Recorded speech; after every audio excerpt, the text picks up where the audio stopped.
In this section, we'll go through the story of measurement of length, mass, and time. This will help you get a perspective on how things evolve and may aid you in thinking about how to solve problems.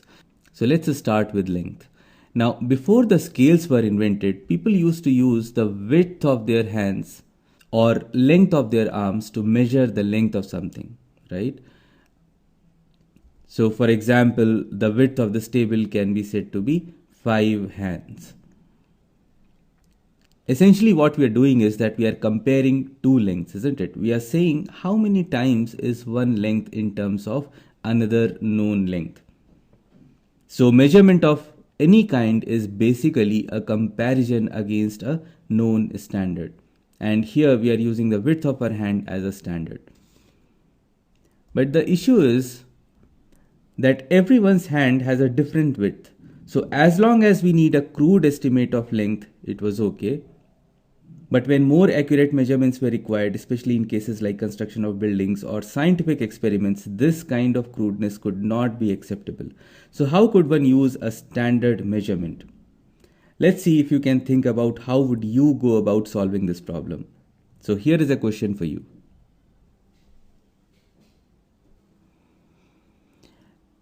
As most of you have guessed, it is the king's hands or foot's length that could be made a standard. If you choose yours, well, many people may not agree, right? So something similar happened in the 12th or the 13th century when the King of England, Henry I, said that in his kingdom the unit of measure of length will be called a yard, which will be the distance from the tip of his nose to the end of his outstretched arm. And then, of course, a primary scale was made from this measurement. And from this primary scale, secondary scales were manufactured and distributed to everyone for use. So now everyone had access to one standard way to measure length. The King of France too did something similar. In France, the length of the royal foot was made a standard for measuring length, and this is said to be the original definition of the foot that we use today, although it underwent some changes over the years. And since modern scientific and mathematical thought mostly evolved in England and France during 16th and 17th century, the standards that we use today in the world had their origins in one of these two countries. You may also appreciate the fact that with lack of modern communication during those times, standards for measurement in countries were usually developed in isolation. That's why we see so many different systems of measurement like the SI system or the MKS system or the British engineering system. So with many different types of units doing the round, it becomes important that we are able to convert the units from one system of measurement to another. For example, think about a situation where somebody from England goes to France and meets a local carpenter there because he wants a table made for himself. So he tells the carpenter, I'd like you to make me a table which is 2.5 yards by 1 yard. So what he means is that the length of the table is 2.5 yards and the width is 1 yard. But yard is a unit of length used in England. So our French carpenter doesn't understand what this guy is talking about. So he tells him his problem and asks if he could convert yard into foot because that's what he can measure. So the Englishman took a yard and a foot scale and figured how much was a yard to a foot. And it turned out to be that there are about approximately 3 feet in a yard. So he told the carpenter that he wanted a table which was 7.5 feet by 3 feet, which the carpenter understood and went on to make the table. The point is, with different types of systems of measurement doing the round in the world, it is important to keep in mind how to convert from one type of unit to another. The SI system of units is the modern form of the metric system. In this system, the standard for length or unit measure for length is defined as a meter, which is the length of this platinum iridium rod kept in the International Bureau of Weights and Measures near Paris.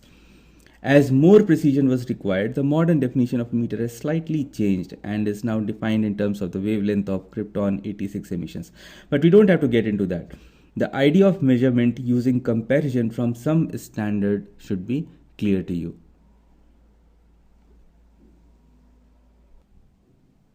Now, the next fundamental physical quantity that we'll talk about is mass, and see how mass is measured. Now, mass is closely related to the amount of matter in a body, but by definition, it is a measure of inertia of the body, okay? And this inertia is slightly different than how Aristotle had defined it earlier. So, this inertia is that property of matter by whose virtue a body resists any change in its state of motion or rest. Okay. In simple words, if a body is at rest, we need some effort to put it in motion, right? And we also need some effort to stop the motion of a body to bring it to rest. So, more the mass of a body means that if this body is moving, one will need more effort or force to stop it. Or if this body is at rest, one will need more effort to move it. Okay? But it has been observed that more the amount of matter in a body, more is the effort to put it in motion. That is, more its inertia and hence more its mass. And less the amount of matter in a body, less is the effort to put it in motion. That is, less its inertia and hence less its mass. Actually, mass is directly proportional to the amount of matter. So that is the reason why mass is usually used to represent the amount of matter in a body. Although by definition, it is not exactly the same thing. Okay. So from now on, we will use mass a little loosely to represent the amount of matter unless strictly specified otherwise. But don't confuse yourself, okay? Mass does not depend on the size of a body.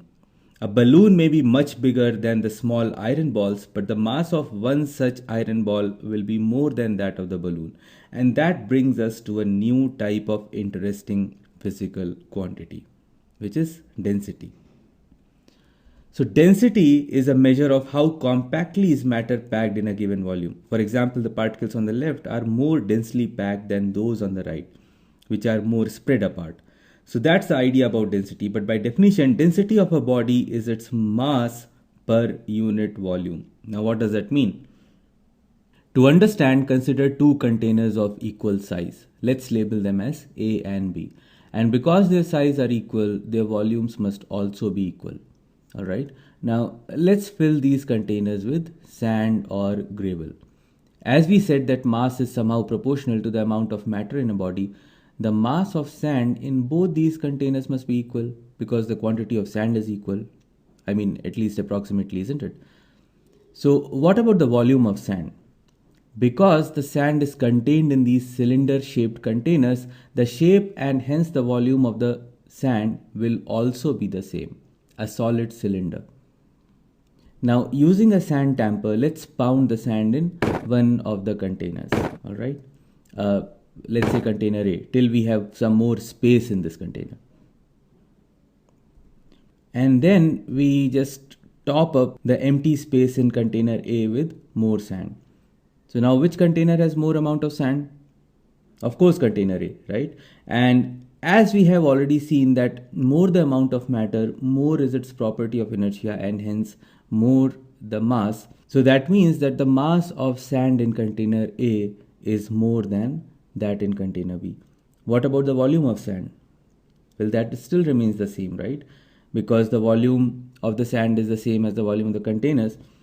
And because container A has more mass in the same volume, the density of sand in container A is more than that in B. So density is represented by the Greek letter rho and is defined as the amount of mass contained in a unit volume. Alright, I have seen some people getting confused about, why do we say that density is mass per unit volume or mass in a unit volume? Well, actually, whether we say that density is mass per unit volume or mass divided by volume, it actually means the same thing, alright? And the reason is that you can think about it like this. Suppose there is a body of mass m and volume v, and assuming that this mass m is evenly distributed across the whole volume. So if v units of volume contains a mass m, then 1 unit of volume would contain a mass m divided by v, right? So that is the reason that we can say that density is amount of mass divided by the volume it occupies, or it is amount of mass in unit volume. Now that was a little digression, but coming back to mass, we see that the mass of sand in container A is more than that in container B. But as we said earlier, measurement is some kind of comparison with a known standard. So how do we measure mass? We cannot measure the mass directly, but there is an indirect way to use the force of gravity. We all know that Earth pulls all bodies towards itself with some force due to gravity. And of course, we'll study gravitation in greater detail later, but for now it is sufficient to know that the force of gravity exerted by Earth on a body is equal to the mass of the body multiplied by acceleration due to gravity, g. Now, acceleration due to gravity, g, as you may already know, is a constant on the surface of the Earth, and its value is about 9.8 meter per second square. So let's see how we can use the force of gravity to measure the mass of a body. Someone hundreds or maybe thousands of years back came up with this kind of an old-fashioned weighing scale. Now if we apply some force on one side of the scale, it will tilt on that side, right? And if we apply an equal amount of force on the other side, the scale returns to its original position. Okay, so using the same idea, if we put a block of mass m1, okay, where m1 is probably a known mass, on one side of the scale, then a force of gravity m1g is applied to that side, tilting the scale. Then if we put a body of mass m2 on the other side, a force m2g will be applied to the other side of this scale. If the scale balances out, it means that the force of gravity applied on the masses on each side of the scale is equal, which means that m1g is equal to m2g, or m1 is equal to m2, because g is constant. So now if mass m1 is a known standard, one can measure an equal mass of, say, vegetables by comparison. And the unit of mass in the SI system is called a kilogram, and the standard kilogram prototype is kept at the International Bureau of Weights and Measures near Paris, under controlled conditions, of course. The next physical quantity that is interesting in the study of physics is time. Now, there are two kinds of time, okay? The one that you read in a clock, for example, if somebody asks you what time of the day is it, and another kind of time is the duration. For example, how long does it take for you to reach school? Now, in physics, we are more interested in duration and not the time as we see in a clock. For example, how much time does it take for this gentleman to cross the screen? So that's a duration or interval of time between two events. The first event is his appearance on the screen, and the second event is the event of his disappearance. And we may be interested in knowing how much time has passed between these two events. So again, we need some standard time interval or duration to compare against. So in earlier times, people used to make use of hour glasses to keep track of time durations. So 1 unit of time would be the duration it took for the sand to completely drain from one side to the other. For example, the time taken for this person to cross the screen in terms of hourglass time is 1, 2, 3, probably 3 or about 4 hourglass times, okay? And of course, hourglasses are not accurate, and today nobody uses them to measure time. But you get the idea that we need a standard time duration so that we compare other durations in terms of this standard, okay? And the new standard of time as per SI system is a second. A highly accurate atomic clock is kept at National Institute of Standards and Technology near France, which acts as a standard for a second. And well, actually, the standard has changed to a newer one, which defines a second in terms of the frequencies of radiation of cesium 133 atom. But again, we don't have to worry about all those details, okay? So for us, there is a very accurate clock kept somewhere which tells us how long a time duration is in a second, so that other time intervals can be compared and measured in terms of it. Okay. Now, for various reasons which are helpful in the study of physics, any system of units define some basic or fundamental physical quantities. For example, the SI system define these 7 quantities as base quantities. In another system of units, probably these quantities could be different, okay? But in the SI system, they are fixed as these 7. Now, out of these, length, mass, and time are mostly used in mechanics, and we already have some idea about these. So we will keep most of our discussion to these 3 quantities, and we'll talk about the others as we go along, just to avoid overwhelming you with a lot of information. So these are the fundamental physical quantities. Now that brings us to another idea of derived physical quantities. All right. So for that, consider this rectangle. Now we usually call the sides of a rectangle as length and width. All right. Or sometimes it may be called as width and height. But which basic physical quantity are we trying to measure here? Is width and height some sort of length, or mass or time? Well, obviously it's the length, right? So width and height are just the names given to a side of the square, but essentially the type of these physical quantity is the length. So that brings us to the idea of derived physical quantities. So after defining the basic physical quantities, all the other physical quantities can be derived from them. So in any system of units and measurement, all the physical quantities apart from the basic ones are derived physical quantities. For example, the volume of, say, a cuboid, which is length into width into height, but as we just saw, width and height are some kind of length, so volume can be defined as the cube of length. Now this idea may seem a little new, so take some time for it to settle down, and you will see the importance of it in the next few sections when we talk about dimensional analysis. Let's look at another physical quantity, density, okay, which we just saw is defined as mass per unit volume. So in terms of the basic quantities, density can be written as mass divided by volume, which is equal to mass divided by the cube of the length. Okay, length being the base quantity, and mass, as we already saw, is another base quantity.